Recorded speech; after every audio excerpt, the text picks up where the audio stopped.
તો તાપી જિલ્લાના ભીમપોર ગામમાં સેંકડો ગરીબ આદિવાસીઓ સાથે કરોડો રૂપિયાની છેતરપિંડી થઈ છે અને આ લોકોને તેની ખબર પણ નથી પડી।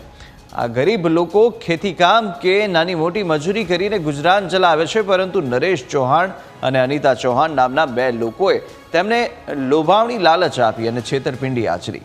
તેમણે કહ્યું કે જો તમે આધાર કાર્ડ અને ફોટો આપશો તો દર વર્ષે 2500 રૂપિયાનું દાન મળશે અને આ લોકોએ આદિવાસીઓના નામે ખોટા બેંક ખાતા ખોલાવ્યા અને તેમાં કરોડો રૂપિયાના ગેરકાયદે વ્યવહારો કર્યા। આ ઠગે બેંકની પાસબુક પોતાની પાસે રાખી અને પોતાનો મોબાઈલ નંબર આપ્યો હતો, જેથી બેંકના વ્યવહારની જાણ આદિવાસીઓને ન થાય અને આ ગરીબ લોકોના ખાતામાં કરોડો રૂપિયા જમા દેખાતા જ સરકારે તેમને ગરીબની યાદીમાંથી હટાવી દીધા છે, જેથી હવે તેમને સસ્તા અનાજ અને અન્ય સરકારી લાભો મળતા બંધ થઈ ગયા છે। જ્યારે આ લોકો રાશનની દુકાને ગયા ત્યારે તેમને આ છેતરપિંડીની ખબર પડી હતી।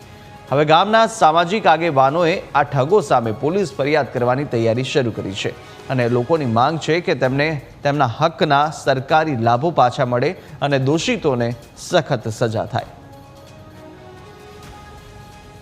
એક કે તમને 25 રૂપિયા દાનમાં મળશે ને તમે ખાતું ખોલાવો, એવી રીતે અમને લઈ ગયા ને અમે તો ગરીબ માણસ એટલે ચાલો 25 રૂપિયા મળે એટલે અમે ખાતું ખોલાવ્યું। અમિતાબેન એના હસબન્ડ લઈ ગયેલા, નરેશભાઈ ચૌહાણ લઈ ગયેલા અમને સુરત।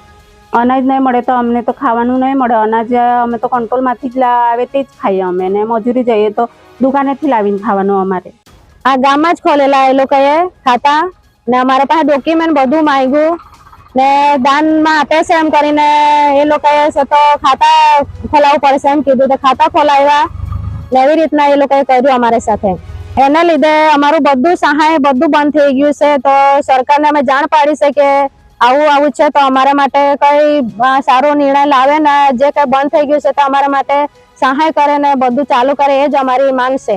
એ તો 2,500 રૂપિયા તમને કોઈ સુરતનો કે વધારે પૈસાવાળો છે, એ 2,500 રૂપિયા લાખે ખાતું એમ કરીને ખોલાવીને એ લોકોએ ખોલાવ્યું। હાલમાં શું તકલીફ પડી હતી? તો હવે તો હાલમાં તકલીફ એટલે અમારા ખાતા પર કરોડોનો વ્યવહાર કર્યો તો અમે કેવી રીતે ભરીએ? હવે ખેતીમાં કામ કરવાવાળા વ્યક્તિ તો હવે ખેતીમાં તો કેવી રીતે પૈસા આવે આટલા બધા? સરકારના લાભ નથી મળતો? સરકારના લાભ નહીં મળે અમને, પછી અનાજ નહીં મળે। એટલે તાત્કાલિક ધોરણે આની તપાસ થાય અને આ જે પરિવારો છે એમને ફરીથી સરકારના લાભો મળતા થાય એના માટે અમે લોકો પ્રયત્ન કરીએ છીએ અને એના માટે વાલોડ પોલીસ સ્ટેશનમાં અરજી પણ આપી છે, ફરિયાદ આપી છે અને એ ફરિયાદથી આ લોકોને તાત્કાલિક ધોરણે ધરપકડ કરવામાં આવે અને તપાસ કરીને આ લોકોને રાહત આપવામાં આવે।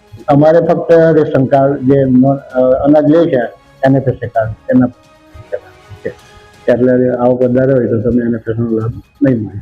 હજુ પ્રાથમિક ચકાસણી છે, ત્યારબાદ અમે એની યાદીને અમે કમિટી આવશે તાલુકાની, કમિટીમાં એનું લઈને નિર્ણય કર્યો કે એને લાભ બંધ કરવા પાછળ।